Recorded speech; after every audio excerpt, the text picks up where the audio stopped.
All right, we have another big fight coming up on Monday in Japan as undisputed junior featherweight world champion Naoya Inoue will defend all his belts against Nery. So let's break this down. We're going to do it with the co-host of the Mandatory Boxing Show, my guy Bryan Fonseca, who joins me now. Bryan, another day, another fight. How's it going?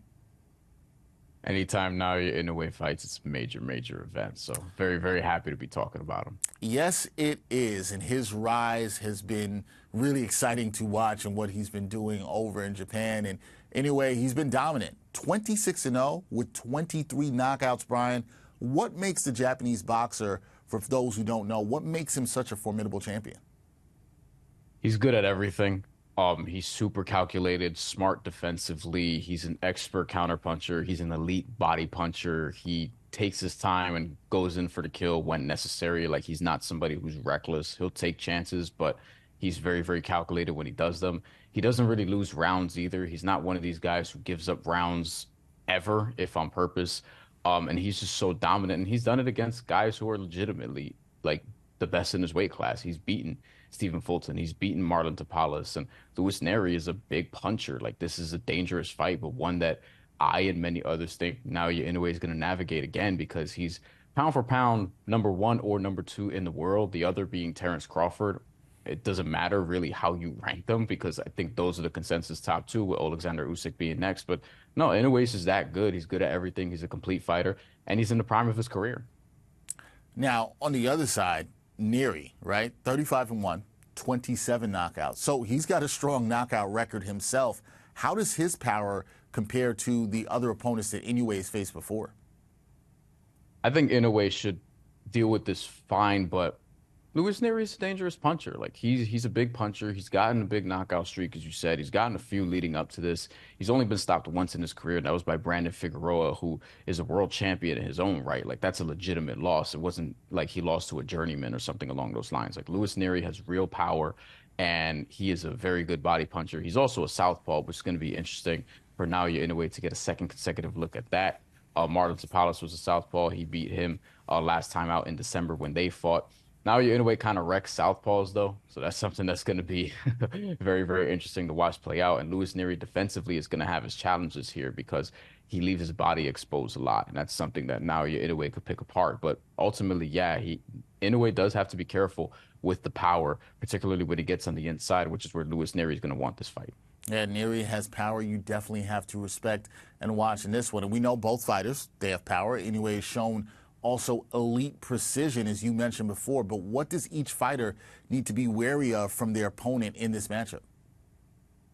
Yeah, I mentioned the sort of defensive deficiencies maybe of Nery, who can get reckless and careless, and they're kind of like what we talked about earlier with Jaime Munguia at times, right? And both of them are Mexican-style fighters after all, and now Inoue is going to have a fight where he does have a reach advantage here. He has a 2-inch reach advantage against Nery, and that's something that he's going to be able to utilize. So Nery has to watch out defensively, because Naoya Inoue, again, is super calculated. He's somebody who could stand back and counterpunch. He could bring it to you and really hit you a few times and you not even know what happened. He's one of those. And Naoya Inoue, he doesn't have a lot of weaknesses in his game, but again, just has to watch for getting caught, particularly on the inside. You don't want to hang around on the inside against somebody like Nery with that devastating power.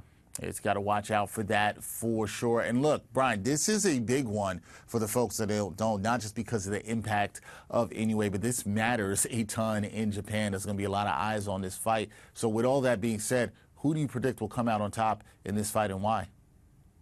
I think Inoue wins it again. He's one of these guys where, are you really going to pick against him? Like Terrence Crawford, I don't pick against him. Naoya Inoue, don't pick against him. There's certain dudes at their height, at their peak. Floyd Mayweather was like this for many years. Andre Ward was like this for many years, where you don't pick against these guys until you actually see it happen. And Naoya Inoue, I think, is the full package. Brandon Figueroa knocked out Nery in round 7 of their bout. I think Naoya Inoue gets this done faster between rounds 1 through 6. That's a bet that I've already placed at +120 at one prominent sportsbook, and I think Inoue is going to get this done early, as he did and as he has done with other southpaws in the past. All right, Inoue getting this done early. And speaking of early, if you're trying to watch this fight, it will happen really early, because it's going down in Japan Monday morning. What is that, a 6 a.m. Start, I believe, Bryan? 6 a.m. start?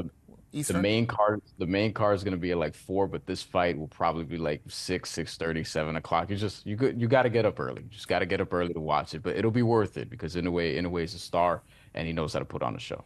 Anyway, is a star for sure, and Bryan will be up watching it. And after the fight, he'll be doing a live show, his show, The Mandatory, with his co-host Chantel Shandell. Will break all that down. But right now, Bryan broke down this Inoue Nery fight with me. As again, I said that one is coming on Monday. Bryan will be all over it. Bryan, appreciate the time, all the insight, and we'll talk more boxing soon. Absolutely, anytime.